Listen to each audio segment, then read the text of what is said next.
जय हिंद, जय महाराष्ट्र. नमस्कार बंधू आणि भगिनींनो. निसर्ग हा परिवर्तनशील आहे.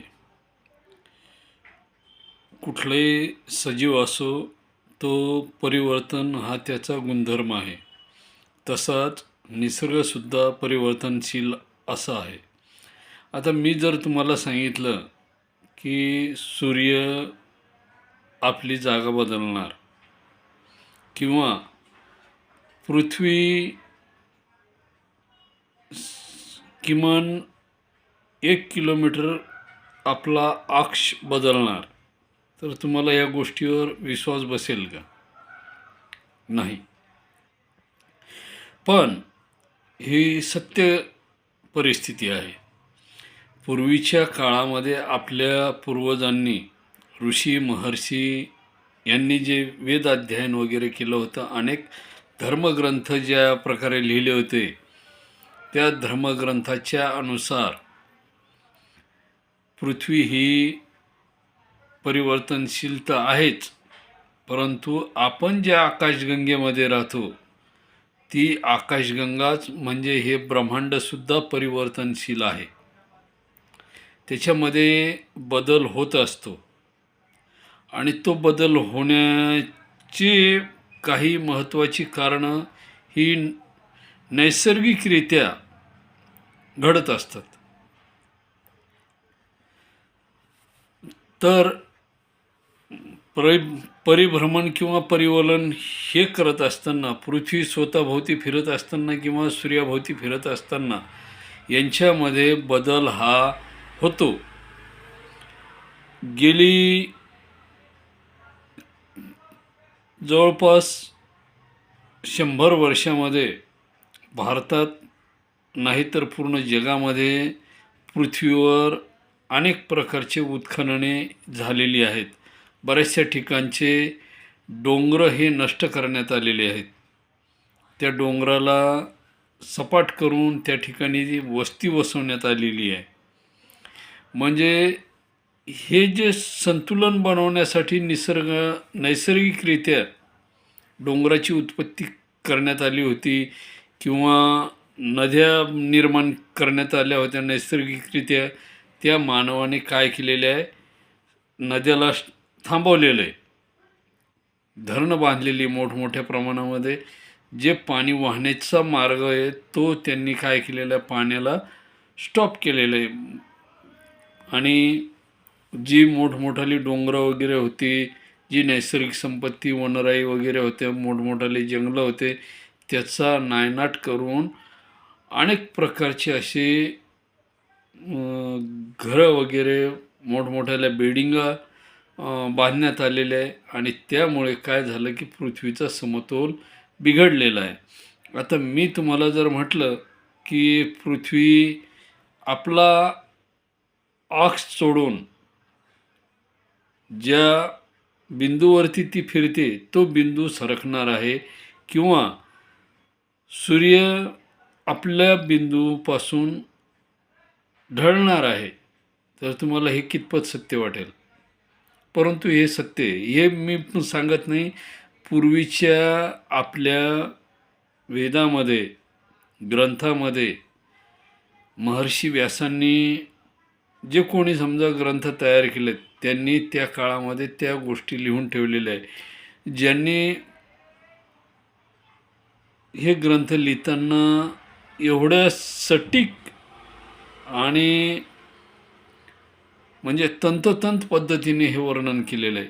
आता तुम्ही विचार करा, ज्यावेळेस भारतीय संशोधन संस्था इस्रो आणि अमेरिका संशोधन संस्था नासा किंवा आणखी जगातील ज्या काही संशोधन संस्था असतील, ह्या 50 वर्षापूर्वी अस्तित्वात नव्हत्या. असतीलही, पण एवढं म्हणजे त्यांचा प्रचार नव्हता, संशोधन नव्हतं वगैरे वगैरे. तरी आपल्या ग्रंथाच्या आधारे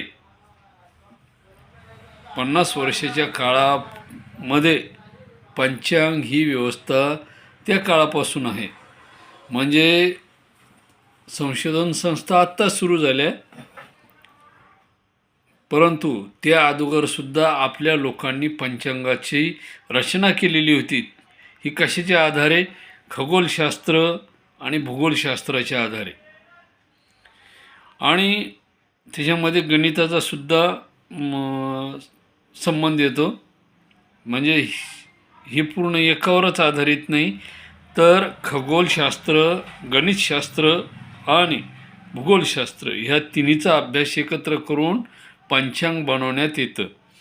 आता हे पंचांग बनवण्यात येतं, मी तुम्हाला मागे सांगितलं होतं की पंचांगाचे 5 अंग आहेत आणि त्या हिशोबाने त्याचं लिखाण किंवा त्या पंचांगाचं कार्य चालतं आहे.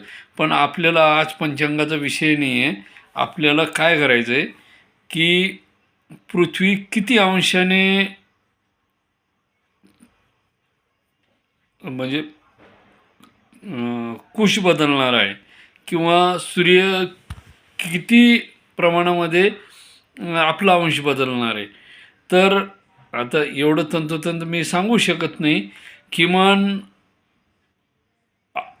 तो अंशामध्ये जरी बदलला तर किमान समुद्र जो आहे, अरब सागर, जो ज्यानं द्वारका गिळंकृत केली होती, तो समुद्र आजच्या समुद्राच्या सीमेपासून कमीत कमी 150 ते 200 किलोमीटर आतमध्ये येणार आहे. बाकीचं गणित मला येत नाही, पण त्या ग्रंथाच्या आधारे हे संशोधन, कारण श्रीकृष्ण परमात्मा ज्यावेळेस अनंतात विलीन झाले आणि द्वारकेचा लय झाला, त्यावेळेस 150 ते 200 किलोमीटर द्वारकेमध्ये पाणी समुद्राचं शिरलं होतं. म्हणजे त्यावेळेस एकदा काय झालं होतं, पृथ्वीने आपला अक्ष बदलला होता, आपली जागा बदलली होती फिरण्याची. त्याच पद्धतीने यावेळेस पण होणार आहे आणि ते बऱ्याचशा ठिकाणी त्याचा उल्लेख 2032 केलेला आहे. शक्यता असू शकते. आणि शास्त्रज्ञांनीसुद्धा आता नवीन संशोधन चालू आहे, त्यानुसार त्यांनीसुद्धा ती तारीख डिक्लेअर केलेली आहे की 2032 हे असं वर्ष आहे की ज्याला 2000 ते कालावधी होऊन गेलेला आहे आणि परत एकदा पृथ्वी आणि सूर्य आपल्या बिंदूपासून सरकणार आहेत. मग आता याच्यावरून तुमच्या लक्षात येईल की पूर्वीच्या काळामधले आपले ऋषीमुनी किती महान होते ते. आता त्याच्यामध्ये काही इतिहासकार, जे काही संशोधक या गोष्टीला मानायला तयार नाहीत. आपल्या ग्रंथाला त्यांना म्हणजे ते पाहण्याचा दृष्टिकोन त्यांचा वेगळा आहे. त्यांची जी दुर्बीण आहे त्या दुर्बिणीवरती काय झालेली आहे की धूळ साचलेली आहे. हे जे अपवाद मानतात ना की हे बरोबर नाही, चूक नाही, नासाने सांगितलं तेच सत्य आहे, तर हे मानणारे जे लोक आहेत यांच्या दुर्बिणीवर, यांच्या चष्म्यावर काय झालेले, धूळ साचलेली, ती धूळ निघायला वेळ लागणार आहे. तर मग अशा काळामध्ये बऱ्याचशा गोष्टी ह्या अनावश्यक अशा स्वरूपामध्ये होणार आहे. 150 ते 200 किलोमीटर पाणी समुद्राचं गुजरातमध्ये शिरणार आहे. मुंबई मध्ये त्याचा परिणाम दिसू शकतो, खाली हिंद महासागरामध्ये दिसू शकतो, श्रीलंकेला दिसू शकतो. म्हणजे जागतिक लेवलला हा परिणाम जाणवणार आहे. त्यातली त्यात सूर्यसुद्धा आपली दिशा म्हणजे काही अंशामध्ये तो सरकणार आहे किंवा त्याचं पुनर्जीवन म्हणता येईल, अशा प्रकारचं त्या ठिकाणी घटना घडणार आहेत. आज आपण पाहतो की ओझोन वायू, छत्रीला छिद्र पडलं वगैरे वगैरे. या कालामध्ये सूर्यावरती एवढं तापमान वाढणार आहे 2032च्या काळामध्ये, आणि गेले 2022पासून ती सुरुवात झालेली आहे. आज पावसाळा असतानासुद्धा, पावसाळ्याचे दिवस असतानासुद्धा आपल्याला चटके, आता पावसाळा तर संपला म्हणा, पण आता हिवाळा सुरू होत आहे. हिवाळा सुरू होत असतानासुद्धा अंगाला चटके बसत आहेत उन्हाचे. म्हणजे या पिरियडमध्ये चटके बसायला नाहीत पाहिजेत, पण उन्हाळ्यासारखे चटके बसायला लागले. म्हणजे ही उष्णता सूर्यामध्ये जी बदल होत चाललेला आहे हा त्याचे संकेत आहेत. सूर्यावरती अनेक सौर वादळे निर्माण होणार आहेत. त्या ठिकाणचं तापमान वाढणार आहे. जे समजा आणि त्या सूर्याच्या किरणाचा किंवा त्या तापमानाचा मानवी शरीरावर परिणाम होणार आहे. बरेचसे जीवितहानी होण्याची शक्यता आहे. नवीन जी पिढी निर्माला येईल म्हणजे सूर्याचं पुनर्जीवन म्हणता येईल आणि पृथ्वीचंही पुनर्जीवन म्हणता येईल आणि त्याचबरोबर मानवाचं सजीव सृष्टीचं पुनर्जीवन म्हणता येईल. नवीन प्रकारची उत्पत्ती काही विशिष्ट अशा प्रकारची तयार होईल आणि माणूस हा नवीन उत्क्रांती करणारे विज्ञानाच्या दृष्टीने जसे आकाशामध्ये उडणे म्हणा. आज विमानानं उडतोय परंतु भविष्यामध्ये तो सहज असं म्हणजे विमानासारखं साधन न घेता 1 किंवा 2 माणसे सहज उडू शकतील किंवा त्याच्या डोक्यामध्ये एखादी मेमरी कार्डसारखी एखादी चिप बसवल्या जाईल आणि मानव यंत्राच्या आहारी जाईल.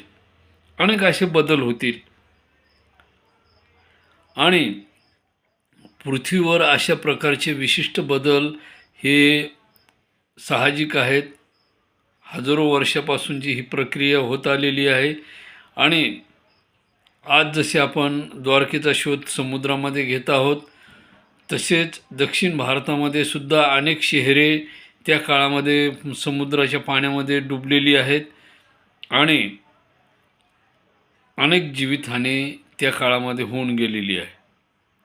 मी मागं एका व्हिडिओमध्ये सांगितलं आहे की ब्रह्मांडाचा शोध जर घ्यायचा असेल किंवा पृथ्वी केव्हा उत्पन्न झाली याचा शोध जर घ्यायचा असेल तर समुद्राच्या पाण्याचा संशोधन होणं गरजेचं आहे. त्या पाण्यामध्ये एक प्रकारचे त्याला काय म्हणतो आपण, पाणी हे सुपर कॅम्प्युटरचा एक प्रकार आहे. त्या पाण्यामध्ये तुम्हाला हजारो वर्षाचे ज्ञान या पाण्यापासून मिळू शकते किंवा समुद्र तळाशी असलेली जी माती वगैरे आहे, जे खनिजं वगैरे आहेत त्याचा उपयोग आपल्याला ब्रह्मांडाच्या रचनेच्या संशोधनासाठी होऊ शकतो. आणि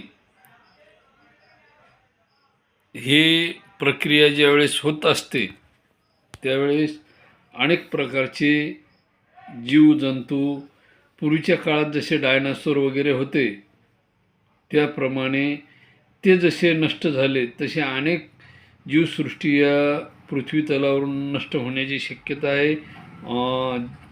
जी सूर्याच्या उष्णतेमुळे आणि ती सूर्याची उष्णता सहन करणारी मानवामध्ये ज्यावेळेस ती शक्ती मानवामध्ये चेतना, ज्याला आपण अद्वितीय अशी शक्ती, ज्याला चेतना म्हटलं जातं, ईश्वरी शक्ती म्हटलं जातं, ती मानवामध्ये ज्यावेळेस निर्माण होईल त्यावेळेस माणूस या पृथ्वी तलावर तग धरू शकेल.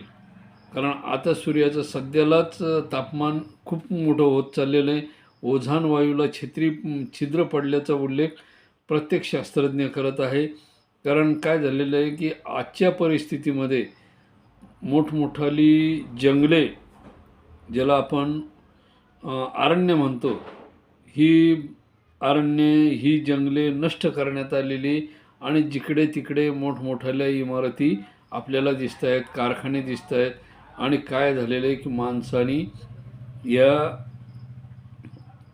नैसर्गिकरित्या जी शक्ती आहे त्या शक्तीला आव्हान दिलेलं आहे आणि त्यामुळे काय होत आहे की मोठी एखादी प्रलय म्हणता येईल त्याला, अशा प्रकारचा तो प्रलय भविष्यामध्ये येणार आहे. आणि मग ही जी प्रक्रिया घडत असते तिच्यामध्ये नैसर्गिकरित्या या सर्व गोष्टी घडत असतात. मग एखादी वेळेस आपण म्हणतो की या ही ज्यावेळेस पृथ्वी फिरता फिरता अक्ष बदलते त्यावेळेस काय होत असतं की कुठला तरी एखादा छोटा उपग्रह म्हणा, लघुग्रह म्हणा, बट्टूग्रह म्हणा, तो पृथ्वीच्या संपर्कात येऊ शकतो आणि त्याच्यापासून मानवी जीवनाला, सजीव सृष्टीला धोका होऊ शकतो. अशा अनेक गोष्टी आपल्या पूर्वीच्या ग्रंथामध्ये लिहिलेल्या आहेत. महत्त्वाचं म्हणजे त्यांनी पृथ्वीचं परिवर्तन आणि सूर्याचे परिवर्तन या दोन गोष्टी महत्त्वाच्या त्या ठिकाणी लिहिलेल्या आहेत. त्याच्यामध्ये बदल होण्याची शक्यता आहे. ते आपला अक्ष सोडतील आणि वेगळ्या ठिकाणी आपला अक्ष घेतील. मग ह्या ज्या गोष्टी आहेत ह्या आजचा आपला भारतीय समाज, भारतातील लोक या गोष्टीला शास्त्राला मानायला तयार नाहीत. आजही ते अमेरिका, ब्रिटनसारख्या संशोधनाला मानायला तयार आहेत. त्यांनी कृपया या गोष्टीकडे मुद्दाम होऊन आपल्या ग्रंथाचं वाचन करायला पाहिजे, ते समजून घ्यायला पाहिजे. मी मागच्या प्रत्येक व्हिडिओमध्ये ज्यावेळेस आपल्या ग्रंथाचा विषय निघतो त्यावेळेस हेच सांगतो की ग्रंथ वाचा, वाचल्यानंतर तुमच्या लक्षात येईल सत्य काय आहे, ते सत्य कसं असतं आणि खरी परिस्थिती काय आहे ते तुमच्या लक्षात येईल. जोपर्यंत इंग्रजांनी भारतावर आक्रमण केलं नाही तोपर्यंत युरोपामध्ये एकही शास्त्रज्ञ जन्माला आला नाही, हे ध्यानात घ्या. मी प्रत्येक व्हिडिओमध्ये तेच सांगतोय की भारतातून ग्रंथ विदेशात गेल्यानंतरच युरोप खंडामध्ये शास्त्रज्ञ जन्माला आले. आपल्या इकडं आपण त्यांना ऋषीमुनी म्हणतो आणि ते शास्त्रज्ञ म्हणतात. फरक एवढाच आहे. जय हिंद, जय महाराष्ट्र. बंधू आणि भगिनींनो, लाईक करा, शेअर करा आणि ज्ञान वाटल्याने वाढत जाते, कमी होत नाही. मला जेवढे ज्ञान आहे तेवढे मी समाजापर्यंत पोहोचवण्याचं काम करतो. ज्ञान अशी शक्ती आहे तिच्यामध्ये की ती कधीही चोरून नेल्या जाऊ शकत नाही, कमी होत नाही, असं हे भांडार आहे. आणि म्हणूनच डॉक्टर बाबासाहेब आंबेडकर नेहमी म्हणायचे, शिक्षण हे वाघिणीचं दूध आहे. तुम्ही शिका आणि त्या ज्ञानाच्या साह्याने समाज सुधारणा होऊ शकते हे त्यांना माहीत होतं. म्हणूनच ते घडोघडी सांगायचे की शिक्षण हे वाघिणीचं दूध आहे, प्रत्येकजण त्या दुधाचं ग्रहण करा, शिका. आणि बंधू आणि भगिनींनो, होईल तिथपर्यंत या व्हिडिओला आणि शक्यतो माझ्या प्रत्येक व्हिडिओला प्रत्येक घराघरापर्यंत पोहोचवा. ज्ञान दिल्याने वाढते, त्याच्यामध्ये कमतरता येत नाही. तुम्हाला तुमच्यापाशी जे ज्ञान आहे ते तुमच्या शेजाऱ्याला सांगा, जवळच्याला सांगा, आपल्या नातेवाईकाला सांगा. ज्ञान दिल्याने कधीही कमी होत नाही. तुम्ही पहा, जो जनावराला आपण घास देतो का नाही, ते शेतकरी बांधव जे असतात की नाही, तो घास त्या मुख्य जनावराला कापून दिला जातो आणि खालून परत त्या घासाला पाणी फुटतात. तसं हे ज्ञान आहे. याला पाणी फुटल्याशिवाय राहणार नाही, याचा वटवृक्ष होत राहतो. म्हणून आपले ऋषीमुनी हे नेहमी सांगायचे की ज्ञान दिल्याने वाढते, त्याचा विस्तार होतो. एका ठिकाणाहून दुसऱ्या ठिकाणी ते परागकणासारखं आहे. त्याची चोरी होत नाही. सोन्याची चोरी होईल, पैशाची चोरी होईल, आणखी जे काय असेल त्याची चोरी होईल, पण ज्ञान हे असं आहे त्याची कधीही चोरी होऊ शकत नाही. आज मी तुम्हाला जर दिलं तर माझ्याकडे जे ज्ञान आहे, मला जे अपुरं ज्ञान आहे, एखादी वेळेस तुमच्या साह्याने मला त्या ज्ञानामध्ये भर पडू शकते. तुमच्याकडे जे ज्ञान आहे त्या ज्ञानाने तुम्ही मला सांगू शकता की तुम्ही या ठिकाणी चुकलात, याच्यामध्ये अशी दुरुस्ती केल्या जाऊ शकते, हे असं असं आहे.